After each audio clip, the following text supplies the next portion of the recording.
Hi, I'm Chris from Marathon. Welcome to How To. Today I'm going to show you how to put on a cart tire onto the rim. Tools you're going to need: screwdriver, and it helps to have some zip ties.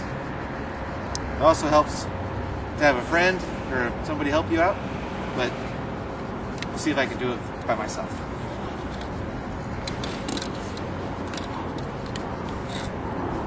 Push the cart tire in as far as you can.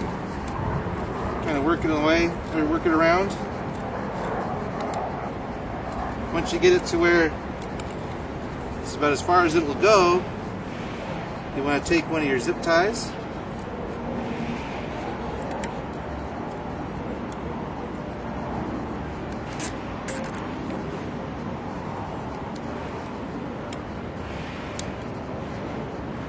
Put another one on each side.